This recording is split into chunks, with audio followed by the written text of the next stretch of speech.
Merry met, virtual traveller, and welcome to Stories from Lore, a podcast that invites you to rewild yourself through story by exploring nature, folklore, and the stories it inspires. My name is Dawn Nelson, and I'm an author and professional storyteller.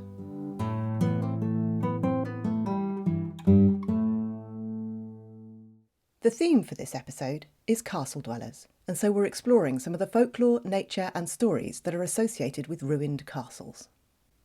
For the Story Trail section of the podcast, we're off to Old Winchester Castle and the Great Hall to explore dark tunnels and graffitied walls. So come with me to a place where old stone walls will tell us stories.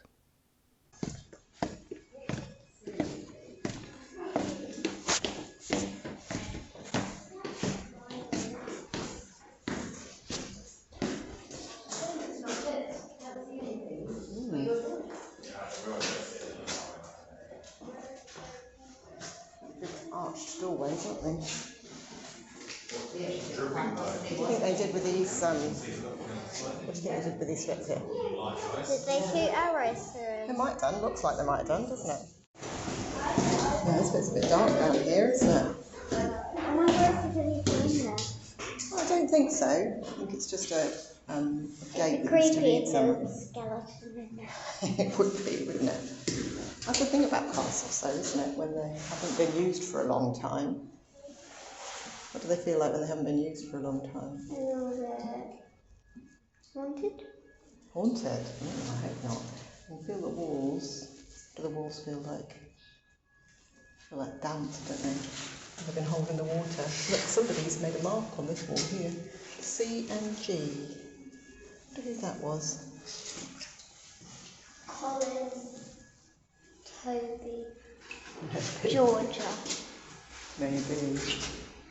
Shine a torch down there. It looks like a corridor that went on for a really long time. And some more steps, doesn't it? That looks creepy. I think this is haunted. You think? Yeah. Well, people might have died down there. Well, they might have done, yeah. Can you point it at the houses? Yeah, there's a nest there. Oh, there is, isn't there? It might be some dungeons down there. Maybe, who knows? So maybe the people did down there, and maybe it was haunted.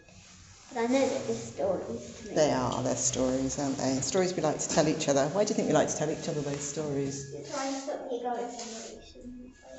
Yeah.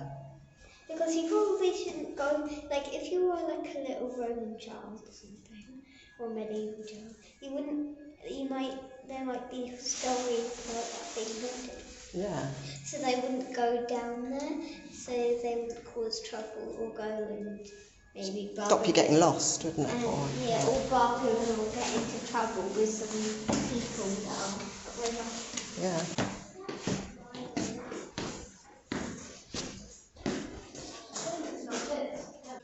This might be it. There's something scratched in the wall here.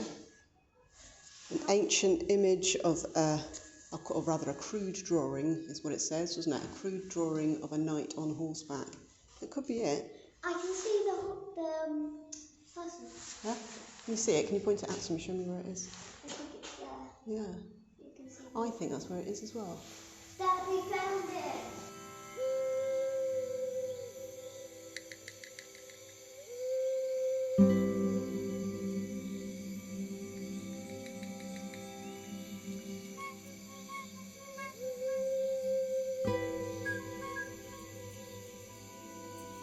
Castles and ruins are a huge subject. My husband and I once went on a tour of Henry VIII's castles, situated along the south coast. We were in a 1990s Lotus Esprit, back in the days when a mortgage was a distant possibility and children were but a twinkle in the eye. But that, my friends, is a story for another day, and perhaps one I will tell. We still love exploring castles, and as you can hear from the audio that you've just listened to, our daughter now accompanies us. In fact, she often insists they have a tower so that she can climb it for the view. Castles hold so much history. Echoes of the past in the damp, weather-worn walls. They were once places of violence and war, but also places of community and protection. As a result, centuries after they served their purpose, there is plenty of folklore that surrounds the castle and its keep. There are the stories of castles and towers that dwell in history, and each castle has its own story to tell. Whether it be of famous battles and sieges or wicked kings and prisoners, there is always a story or two lurking in the old stone walls. One of the most famous of these stories is The Princes in the Tower, which is the legend of Edward V and his brother Richard, Duke of York. These two brothers were said to have been placed in the Tower of London as children in 1483 and held prisoner by their uncle Richard III. Still to this day, we are not really sure what the full story was behind this tale of warring families. Staying with the Tower of London for a moment, here it is said that if any of the 6 ravens that live there ever leave, well then this will be the downfall of the tower. Furthermore, beneath the tower is said to be buried the head of the warrior and gigantic man Bran the Blessed, whose tale is told in the Mabinogion, and as long as his head stays there, then Britain will be safe from invasion. To add to this, the legend can be linked to the folklore of ravens, as Bran, a Welsh name, can be translated as raven. There is a wonderful story of one of the more modern-day ravens, Munin, going missing and turning up in someone's back garden, whereupon the resident rang the raven master at the tower and was given instructions as to how to retrieve the raven with some chicken, a towel and a sturdy pair of gardening gloves, for the future of the tower depended upon it. There is a link to the video of the raven master telling us about this little bit of modern folklore in the show notes. There are plenty of ghosts associated with castles, perhaps those echoes I mentioned earlier. At Castle Rising in Norfolk, it is said that Queen Isabella conspired to murder her husband Edward II and succeeded. She was imprisoned in the Norman Keep in solitary confinement and went mad through lack of human interaction. Her screams were said to be heard for miles around and are still occasionally heard. It was a disembodied voice that told the people building Killally Castle in Northumberland that in order for it to survive it had to be moved. The voice was recorded as saying, "Killally Castle stands on a height. It's up in the day and down at night. Build it down on Shepherd's shore, there it will stand and ne'er fall." At Castle Undinus in Cornwall, now little more than the earthen banks and ditches of an old hill fort, we find King Arthur again, for he appears in many places across England and Wales, and this time we find him at his favourite hunting ground. On the moor surrounding the castle, hunting horns can be heard at night. In this way, King Arthur has become one of the many possible leaders of the Wild Hunt, a spectral hunting party associated with black dogs, Herne the Hunter, Norse mythology, the Old Woman of Winter, and, well, many more. If you would like to know more, I tell Herne's story in the first episode of this season of the podcast. Giants are often associated with castles. Arundel Castle in Sussex is connected with the giant Bevis of Hampton. His sword, which is 5'9" long, is kept in the castle, and it is said that his tomb is possibly a long barrow not far from the castle walls. Bevis worked at the castle and was said to be so tall he could walk to the Isle of Wight without his head ever being under the water. Back in London again, 2 giants accompany the mayor each year for a ceremony before he takes office. These giants are known as Gog and Magog, and the statues of them stand in the Guildhall in London. Various legends have surrounded them, one of which being that they are giants defeated by the first occupiers of Britain, and as a consequence they were sent to guard the royal palace in London. John Carter, a former curator of the medieval collections at the Museum of London, believes that these figures are in fact Corineus and Gog Magog, characters from the legend that tells of soldiers arriving from Troy and landing on the coast of Britain, namely Cornwall, and discovering a land inhabited by giants, whereupon they set about slaughtering the giants, Gog Magog being one of the last. I'm inclined to agree with him, and there is plenty of evidence to suggest this is the real legend and mythology behind these 2 statues. One of the nastiest inhabitants of castle ruins lies in the Scottish borders and goes by the name of Robin Redcap. This being is a usually male, pixie-type creature, but it is far from cute or mischievous. It's downright vicious. It is described by William Henderson in his book Folklore of the Northern Counties of England and the Borders as having long teeth and talons, fiery red eyes, wears iron boots, holds a pike in his left hand, and wears a red cap, hence his name. The cap is red because it is soaked in the blood of his last meal. What does he eat? Well, humans, of course. One of the most famous tales associated with red caps and castles surrounds Hermitage Castle on the Scottish borders. Here, William de Soulas was said to have summoned a red cap in order to aid him in his defence of the Scottish borders during the 14th century. Whilst de Soulas is no longer alive, it is said that the red cap still haunts the ruins, waiting for unsuspecting victims. As mentioned before, This creature is particular to Scottish border castles, and there are said to be few border castles without them, as they were once drawn there by the bloodshed that these places have seen. The Moddy Doo is a bit of black dog folklore from the Isle of Man. As you might expect, it was said to be a black dog that used to trot into the officers' room at Peel Castle and sit by the fire. No harm came of anyone as long as they didn't try to harm the Moddy Doo. There was one incident when a soldier did try to frighten the dog off, but it ended badly for the officer in question, and so as far as I know, the Moddy Doo has been left alone to pad about the castle still to this day. If you would like to know more about black dog folklore, then have a listen to the first ever episode of this podcast for fearsome spectral hounds, good and bad. There are so many more castles and many more stories that I could tell you about, not to mention the fairy tale princesses that were often locked away in them, such as Rapunzel and Sleeping Beauty, but I will save the motif of women trapped in towers for another day, and instead I'd like to tell you a story that was collected by the Grimm brothers. This story is called The Youth Who Went Forth to Learn What Fear Was, and it's the story of a boy who had to spend a night in a cursed castle in order to find his fortune.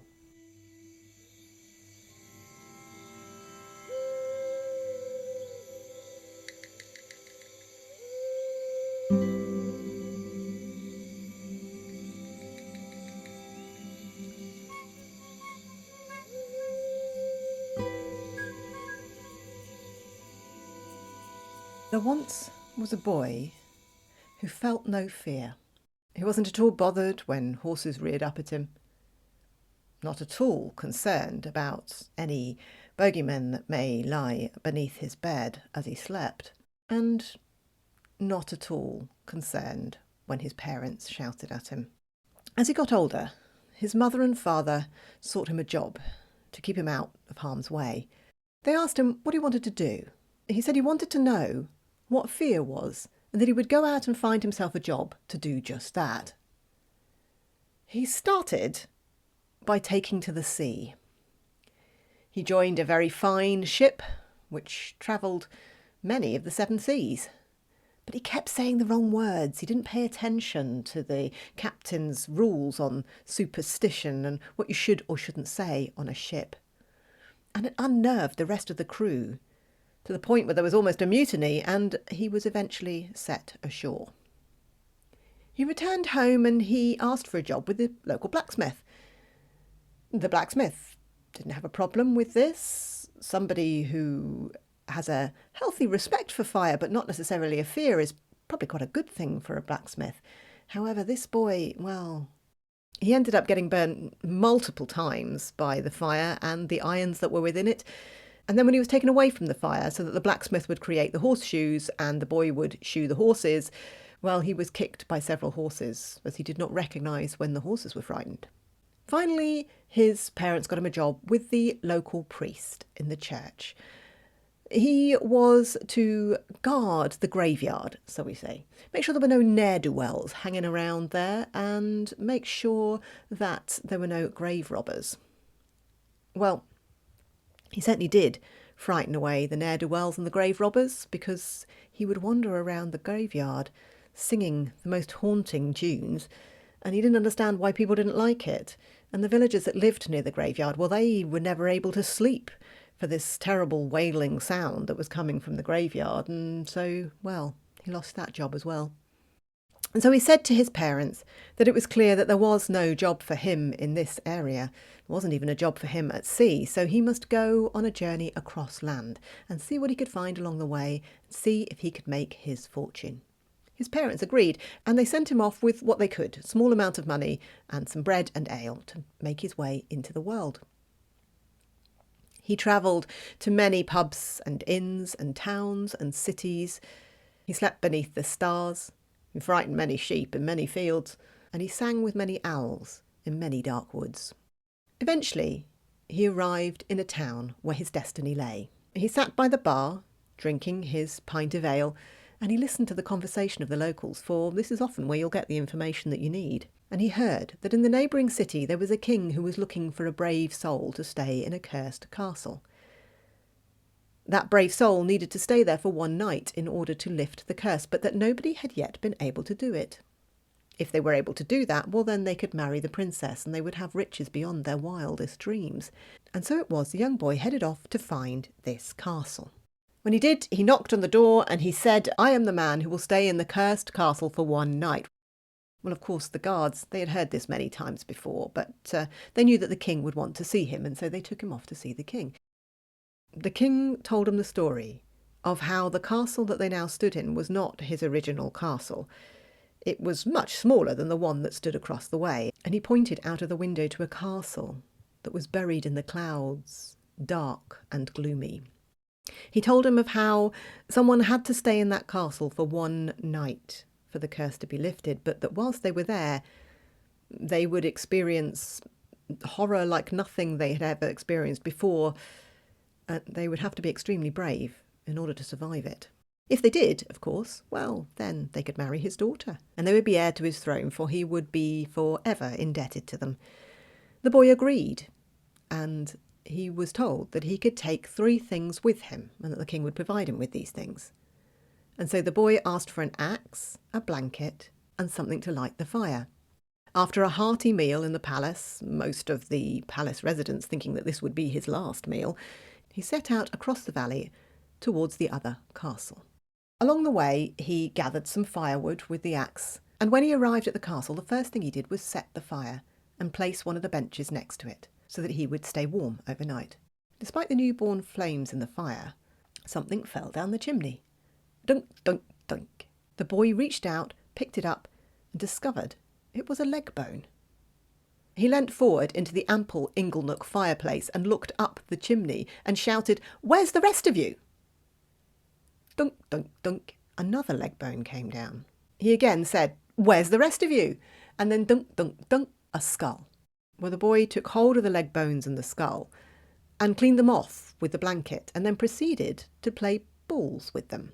He stood the leg bones up neatly at the other end of the hall and he rolled the head towards them and quite happily played balls until 2 enormous cats came yowling into the room. They were huge, gigantic cats, and with the most enormous claws, which tapped on the wood floor of the hall as they came in. "We're cold," said the cats. "Will you let us sit by the fire?" Okay, said the boy. "Do you like cards?" they said. "Will you play cards?"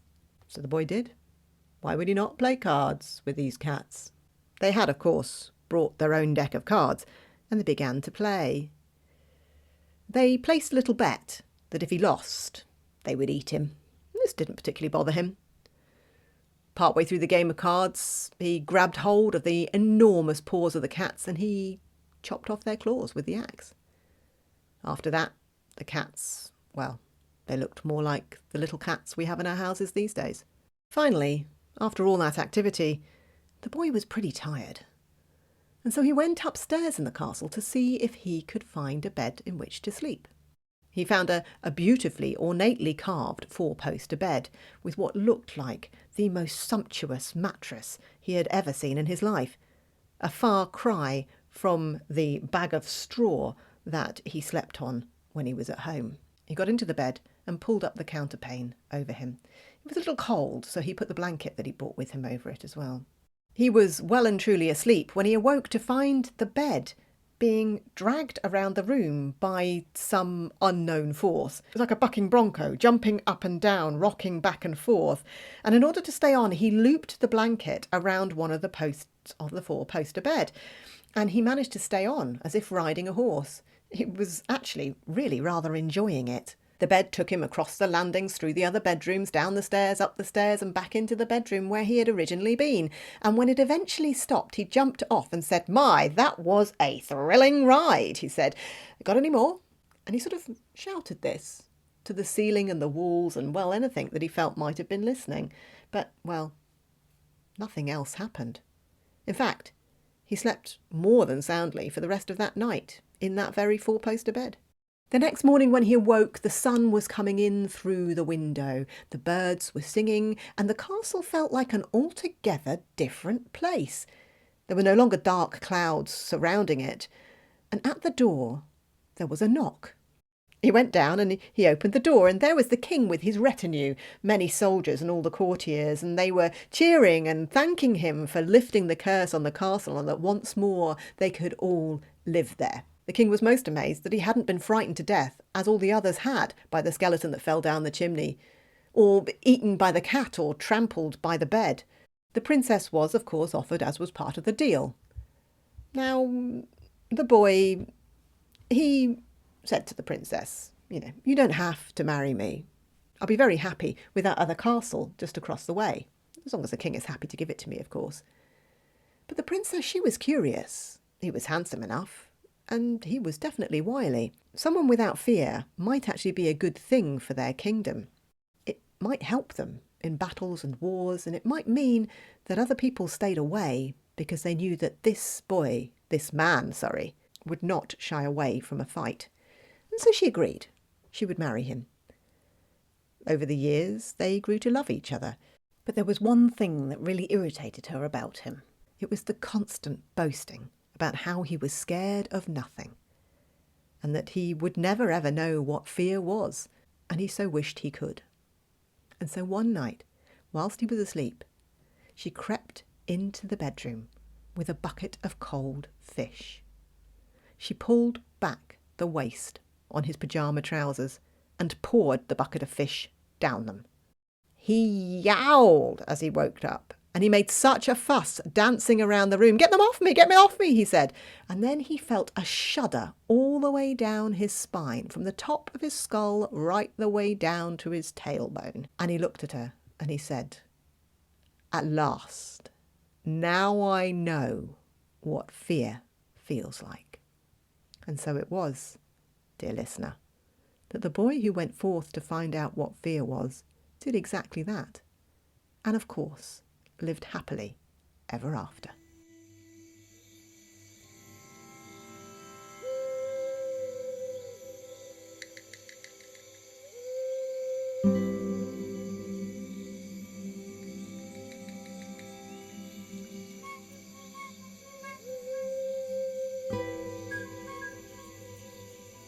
Thank you for joining me amongst the ruins for this episode of Stories from Lore.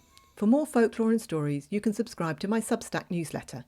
Just hop over to the Substack site and search for Ceridwen's Cauldron, or use the link in the show notes. You can upgrade to paid for just £5 a month for an extra dose of wild storytelling to your inbox. Signing up as a paid or free subscriber is much appreciated and helps to support the podcast and my work with folklore and story. This episode's extras will include a look at the slightly more fluffy versions of red caps. These are our household helpers, and the essay is entitled The Rise of the Gonks and will be available by the end of February. There will also be a written version of the folklore included in this podcast, and a link to the Spotify playlist, which includes a variety of castle, tower and ruin themed music. As well as Substack, you can find me on Instagram as dd_storyteller and on Facebook as dd storyteller. Reviews are always gratefully received, and your support is greatly appreciated. I hope to see you there, as I'd love to tell you another story. Until next time, toodle pip.